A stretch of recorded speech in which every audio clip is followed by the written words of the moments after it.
లక్ష్మీ నరసింహస్వామి వైభవం చాలా గొప్పది. యాదగిరి గుట్టతో నాకు చాలా సంబంధము. ప్రత్యేకించి కారణం ఏమిటంటే యాదగిరి లక్ష్మీ నరసింహస్వామి నాకు చాలా ఇష్టదైవం. నేను ఒక శతకము రాశాను. చాలా అద్భుతమైన పద్యాలు ఉన్నాయి అందులో. ఊరికే ఒక పద్యం చెప్తాను. లక్ష్మీ నరసింహస్వామి కాబట్టి ఎలా శంకరాచార్యుల వారు లక్ష్మీ నరసింహమదేహి కరావలంబం, నా చేయూత కావాలి స్వామి, నువ్వు నా చేయి పట్టుకుని నడిపించు అన్నాడు. చాలా గొప్ప మాట.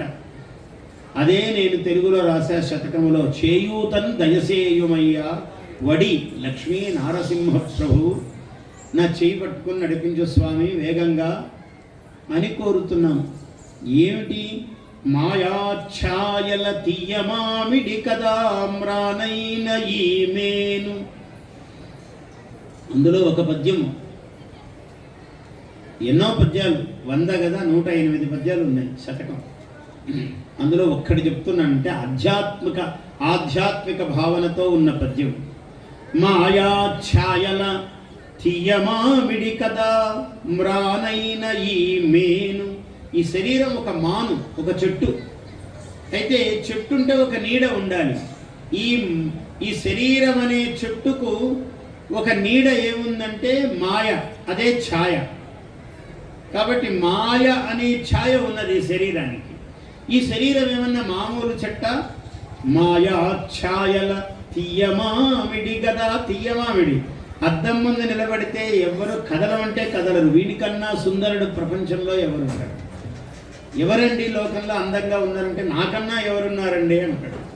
అంటే ఆమెయే అందంగా, వాడికి వాడే అందంగా కనపడతాడు. అందుకని తీయమామిడి. మాయా ఛాయల తీయమామిడి కదా మ్రానైన ఈ మేను, ఇందు ఆయా కొమ్మలు కోమలాంగముల చందముగా. ఇలా మనం అన్ని విన్యాసాలు చేస్తున్నాం, కాళ్ళు చేతులు కదిలిస్తున్నాం, నడుస్తున్నాం, మాట్లాడుతున్నాం. ఇందు ఆయా కొమ్మలు కోమలాంగముల. ఈ చెట్టు శరీరానికి ఎట్లయితే అంగములో అలాగ చెట్టుకు కొమ్మలు ఊగుతున్నాయి. ఇందు ఆయా కొమ్మలు కోమలాంగముల చందము ఊగా లో జీవుడే. ఈ లోపల ఒక జీవుడు. మామిడి చెట్టు ఉంటే కోకిల ఉండాలి దాని మీద. మామిడి చెట్టు ఎప్పుడు పూస్తుంది? వసంతంలో పూస్తుంది. ఆ పూసినప్పుడు ఆ మంచి ఎండాకాలం వసంత ఋతువులో వస్తాయి మామిడి పళ్ళు, కాయలు అన్నీ. అప్పుడు కోకిల ఉంటుంది దాని మీద. ఈ మామిడి చెట్టు మీద కూడా ఒక కోకిల ఉంది. లో జీవుడే కూయన్ కోకిల మోచు. ఈ జీవి అనేటువంటి కోయిల ఒకటి ఈ చెట్టునెక్కి కూర్చున్నది.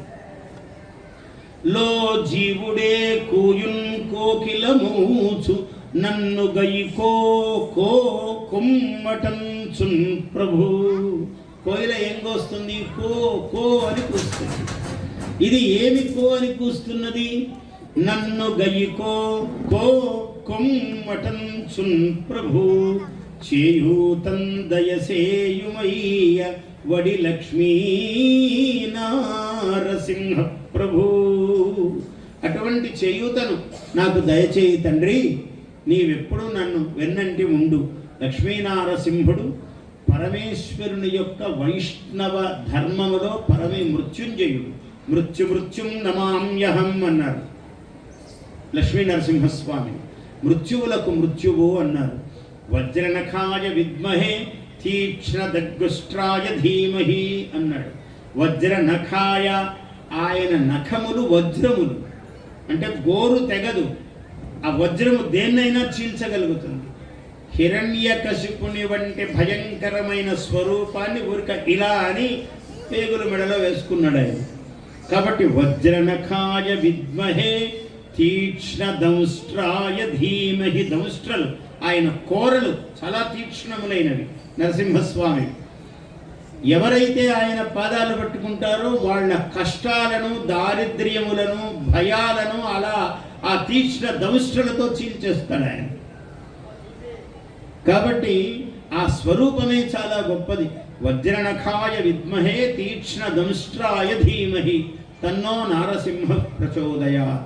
అటువంటి నారసింహస్వామి మనల్ని రక్షించుగాక, ప్రచోదయాత్ ప్రసన్నుడగుగాక నన్ను ప్రచోదనము చేయుగాక అని ది నరసింహ గాయత్రి అంటారు ఈ మంత్రాన్ని.